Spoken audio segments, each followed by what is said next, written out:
Mark King has had the clap so many times he's renamed it the applause. The first time King had gonorrhea, he was a teenager in the late 1970s, growing up with his 5 siblings in Louisiana. He had the telltale signs, burning and discomfort when he urinated, and a thick discharge that left a stain in his underwear. King visited a clinic and gave a fake name and phone number. He was treated quickly with antibiotics and sent on his way. A few years later, the same symptoms reappeared. By this time, the 22-year-old was living in West Hollywood, hoping to launch his acting career. While King had come out to his parents, being gay in Louisiana was poles apart from being gay in Los Angeles.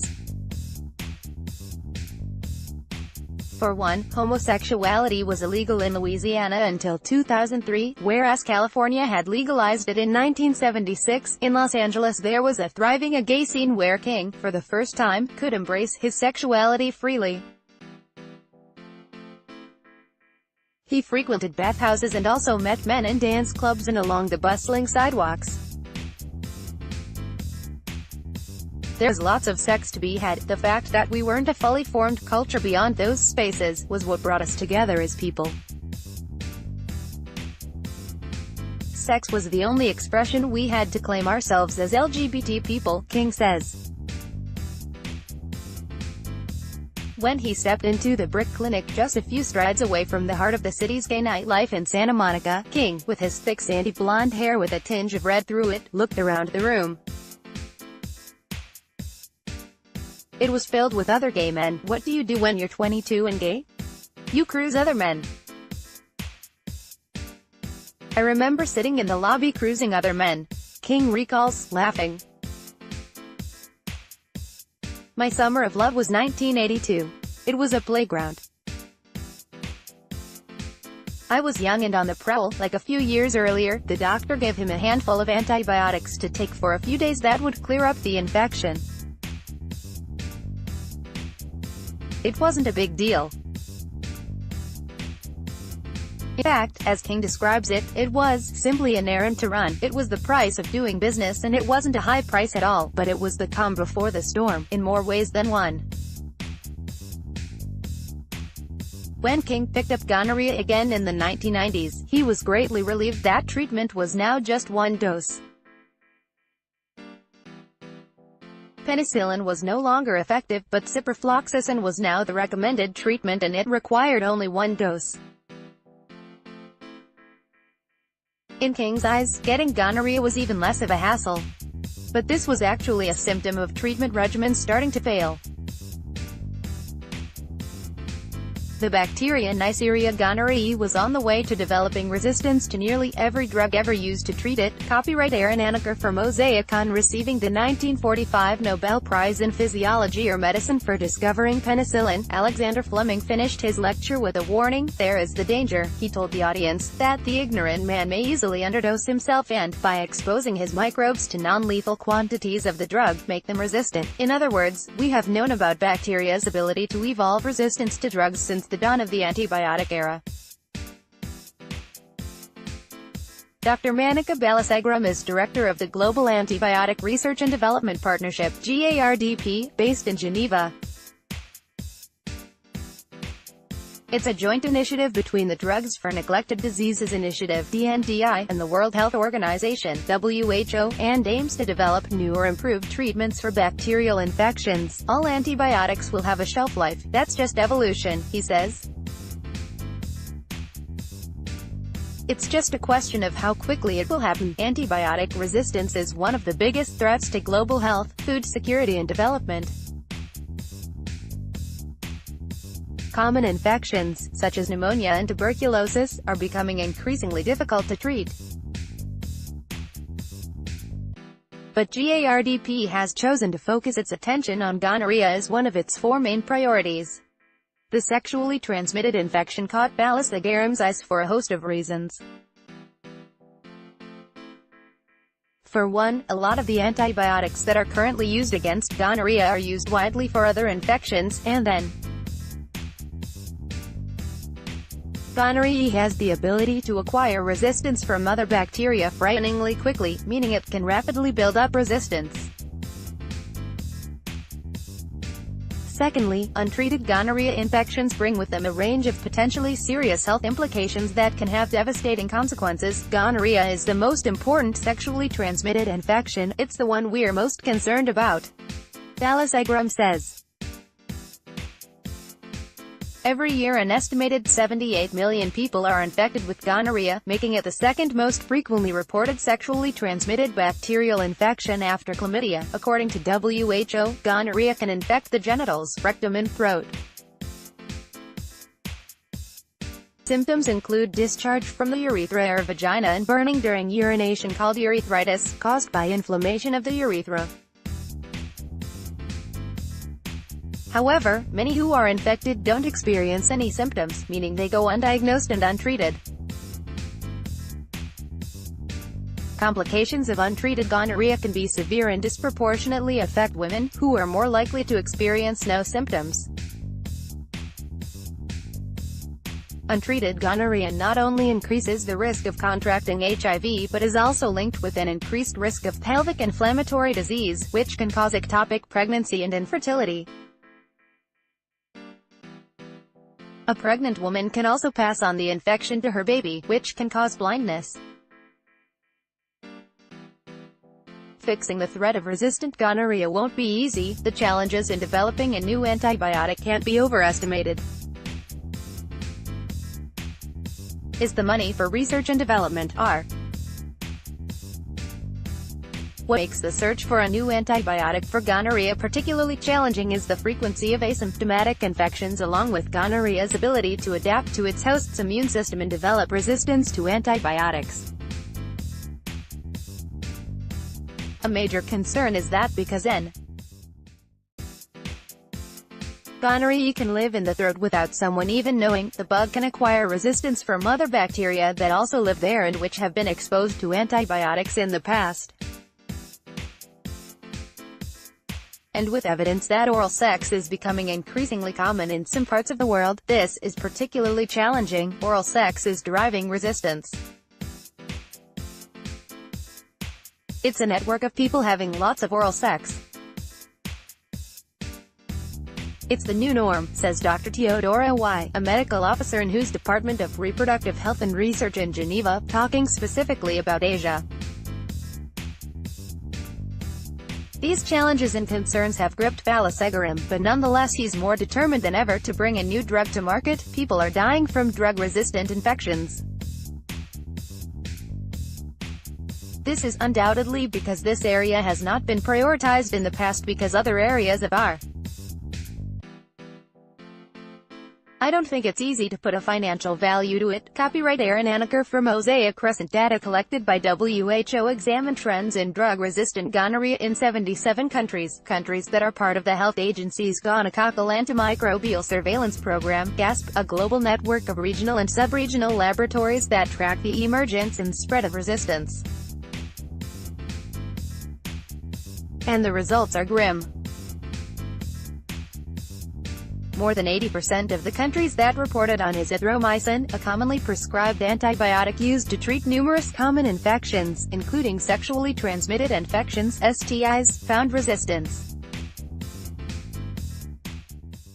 Greatest concern is that 66% of countries surveyed have reported cases that resist last resort antibiotics called extended-spectrum cephalosporins, ESCs, and as Y points out, the real-world picture is undoubtedly far bleaker, because global surveillance for drug-resistant gonorrhea is patchy and more frequently done in higher-income countries, which have greater resources. For example, of the 77 countries that were surveyed, few were in sub-Saharan Africa, a region where rates of gonorrhea are high. We're only seeing half of the real picture. We need to prepare for the future when there's no cure, Y says. But in the sign that time is running out, in March this year health experts' worst fears were confirmed. A case of super gonorrhea, dubbed the world's worst ever case, was found in a man who had attended a local sexual health clinic. He had reportedly had sexual contact with a woman in Southeast Asia. Health officials said it was the first time this strain could not be cured with any of the antibiotics normally used to treat the disease. Although the patient has since responded to another antibiotic, doctors described him as very lucky. It's an indication of a wider crisis, and one that knows no boundaries. Thailand is one country on the front line of the fight against antibiotic-resistant gonorrhea. It's a key destination for the sex tourism industry, where STIs like gonorrhea can spread easily and quickly across borders and beyond. And like many other countries in the region, it has an over-the-counter culture of antibiotic access, which means patients put themselves at risk of being prescribed the wrong drugs, or even worse. I'm in a district close to Thailand's capital, Bangkok, to meet Buntham, a pharmacist. We meet in the jam-packed stockroom of the herbal medicine company he also runs, a business that's far more lucrative than his pharmacy. The stockroom is filled head to toe with boxes of tablets containing an array of funky herbs I've never heard of. The cost of visiting a doctor and the stigma surrounding STIs mean that many face rely on pharmacists like Buntham to cure their gonorrhea. But he might be doing more harm than good. While Buntham has a degree in pharmacology and has been a pharmacist for more than 30 years, he has no idea of Thailand's treatment guidelines for gonorrhea. In fact, he's more than a decade out of date.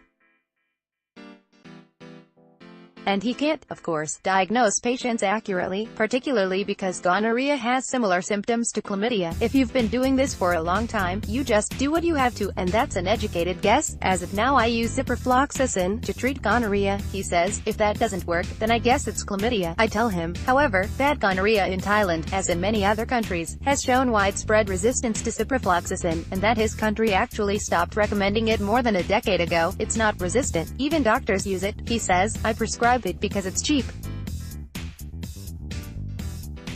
In hospitals they prescribe newer antibiotics that are more effective, but they're more expensive. In countries where antibiotics are sold over the counter, research shows people are far more likely to visit pharmacists than a doctor.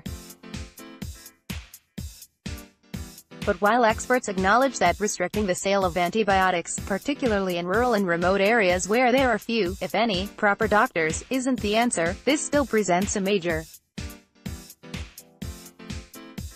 challenge in the fight against drug-resistant infections. The problem is that when you go to a pharmacist and take antibiotics, maybe your symptoms have disappeared, but in fact you still have the infection. That means you can transmit the infection and cause more resistance. Y says.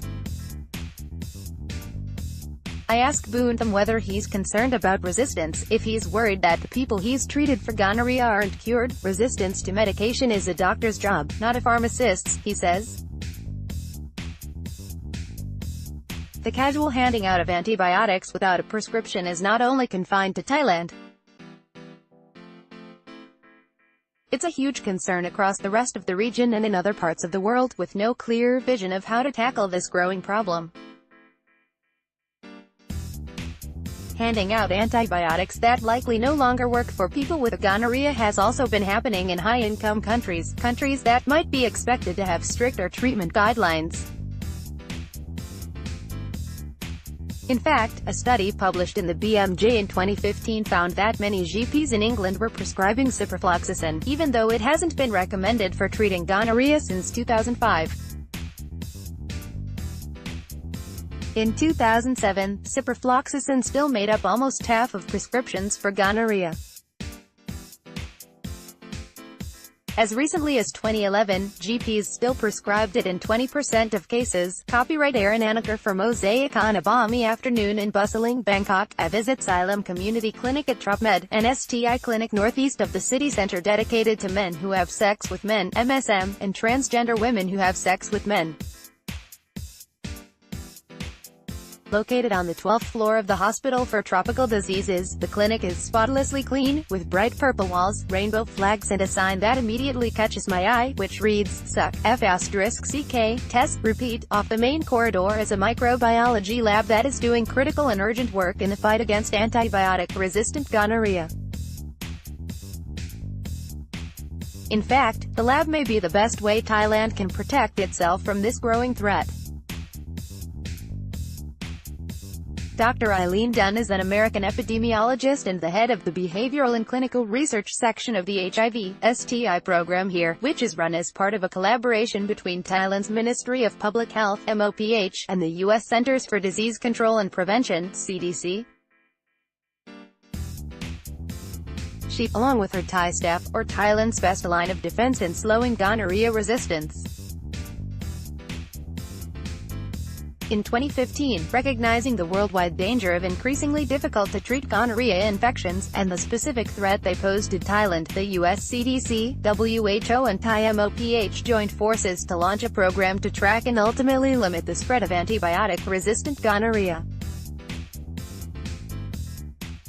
The program is an enhanced local version of that whose gas bin is the first of its kind in the world. It's called EGASP. It works like this. If a male patient comes into one of its 2 clinics with the telltale symptoms of gonorrhea, he will have a sample collected for analysis and will fill out a questionnaire, which contains questions such as, "Did you take antibiotics in the last 2 weeks?" To create an open environment, the clinics are anonymous and the questionnaire is done privately on a computer. Men are the target group in the program, Dunn explains, because they yield for isolating N. Gonorrhea is very high among men who have urethritis compared with women and those who are asymptomatic. MSM are an important population, she adds, because research shows they are likelier to develop resistance earlier than the general population, for reasons that aren't precisely known. She and the laboratory staff take me to see if there are any samples being cultured from swabs taken from patients' penises. Inside the incubator, where the samples are kept in petri dishes at 36 degrees Celsius with 5% carbon dioxide to promote bacteria growth, there are 3. Stench of agar, a brown gelatinous medium that provides nutrients and a stable environment for bacteria to grow, is overwhelming. One petri dish contains a cluster of bubbly white dots, signaling that the patient does indeed have gonorrhea. The next step is antibiotic susceptibility testing, asked at a lab downstairs. The isolate will be measured for resistance to 5 antibiotics, including ciprofloxacin and the last resort drug cefixime and ceftriaxone. It's resistance to these latter 2 which is of greatest concern. From the beginning of EGASP until the 20th of October 2017, for the 845 confirmed diagnoses of gonorrhea that underwent tests, almost all isolates had widespread resistance to ciprofloxacin, as in many other countries. But encouragingly, none have shown resistance to the last-line drugs. That's a relief for Thailand, but in no way an indication that Dunn and her team's alacrity should wane. People are surprised and have asked, "Oh, why are you doing this if you don't show resistance?" Dunn says, "It's actually good to do surveillance and not be detecting resistance yet. It means that we're early enough to be prepared, and, 2, have a plan of response. Having strong surveillance activity in a region in which this is likely to emerge is important so we can detect it early." Thailand's neighbors, specifically Myanmar, India, Indonesia and China, have recorded a significantly higher percentage of gonorrhea isolates that are resistant to last-line treatments compared to Thailand. With the increasing movement of people around the world and Thailand's popularity for sex tourism, I can see just how rapidly this threat could have far-reaching consequences. I think it's really important to detect early, even one case, because it can be a harbinger for future developments of resistance. These bacteria are transmitted very rapidly between people. Being able to really find that one case early means that special steps can be in place to control transmission. Dunn says. I ask if the focus on MSM means other groups might be being missed. What about women, who are more likely than men to not experience any gonorrhea symptoms?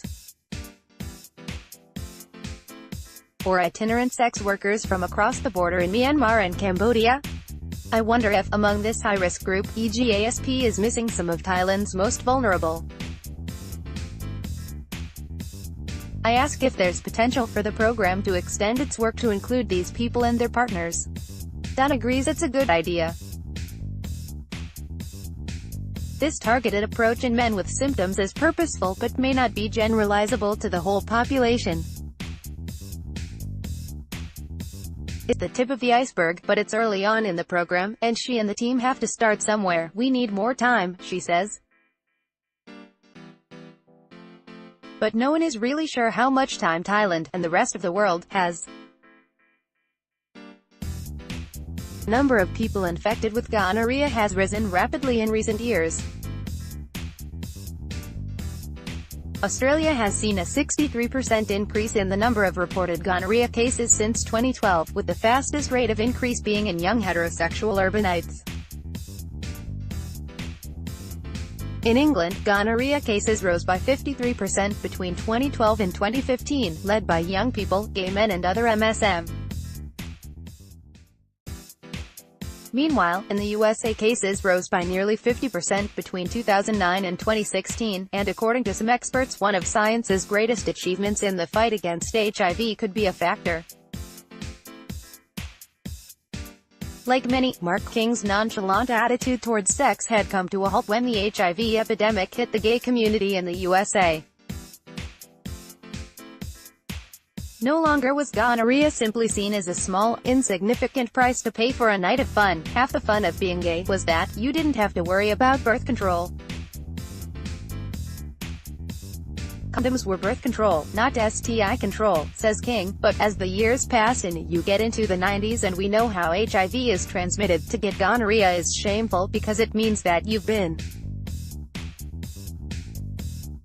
taking risks that could transmit HIV. Suddenly gonorrhea became this really shameful thing because it means you're not doing the right thing. Move forward to today and HIV is no longer the death threat it once was. A strong civil society movement saw the disease get the political and scientific attention it warranted. The development of life-saving drugs means that those with HIV can live long, healthy lives.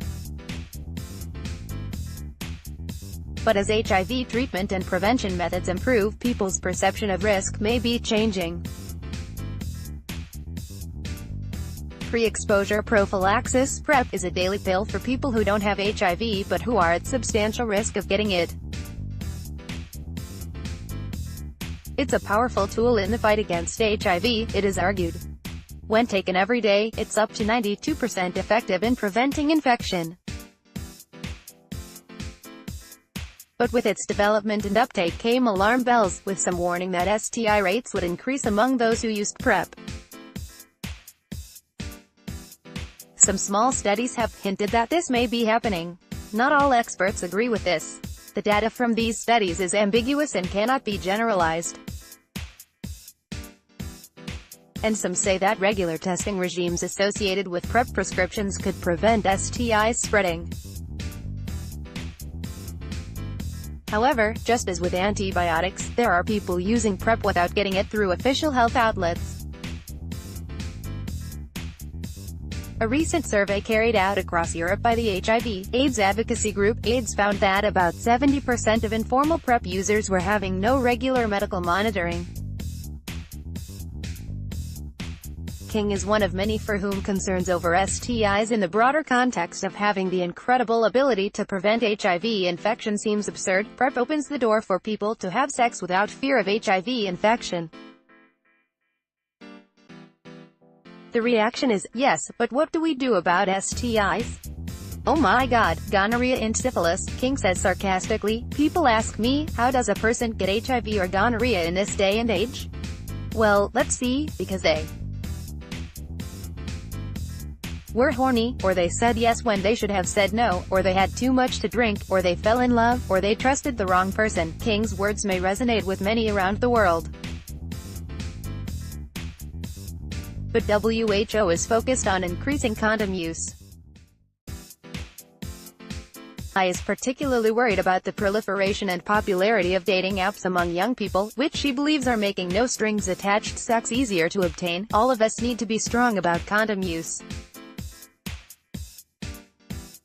All of us need to campaign for condom use. Y says, copyright Aaron Anaker for Mosaic. Looking ahead, at what point will it be more common to have a gonorrhea infection that can't be treated with antibiotics than one that can? The answer is difficult to predict, but it's also a potential reality that isn't far-fetched. We are in a situation now where we are worryingly using the last line of antibiotics for many infections or seeing even resistance to these last-line antibiotics. Balasagram says. But as GARDP works to bring a new antibiotic to market, some countries are getting desperate as resistance to the available treatments continues to spread. Australia, which has recorded widespread resistance to azithromycin, is considering going back to an old drug called spectinomycin. Spectinomycin involves a painful muscular injection and has been linked to toxicity and a range of side effects. Another concern is that it's in short supply because it's rarely used around the world anymore. To this end, but antibiotic drug development is prohibitively expensive and not attractive to the pharmaceutical industry, even more so when it's for an STI. In response, GARDP has partnered with Entasis Therapeutics, a U.S. biotech company, to accelerate the development of a new antibiotic that will be produced specifically to target drug-resistant gonorrhea. Zoliflodacin is a novel first-in-class oral antibiotic, in other words, a new and unique mechanism of potentially treating gonorrhea, and is one of only 3 potential new antibiotic candidates currently undergoing trials. It had previously been put through clinical trials in 2015, but a lack of investment stopped the drug from progressing further. This year GARDP and Entasis will launch the last phase of trials of zoliflodacin, involving 650 people in Thailand, South Africa, the USA and parts of Europe. Drug is approved by regulators. Entasis will permit GARDP to introduce it in 168 low- and middle-income countries. It's hoping it will be registered by 2021 and available on the market by 2023. A major strength of the partnership between GARDP and Entasis is that it will be able to limit what infections zoliflodacin is used for. We're trying to focus this drug specifically on STIs, not other community infections where antibiotics are widely used. Balasagram says, the aim is not to go beyond that because that's how resistance starts. To this end, initially the drug will be licensed only for use against gonorrhea infections.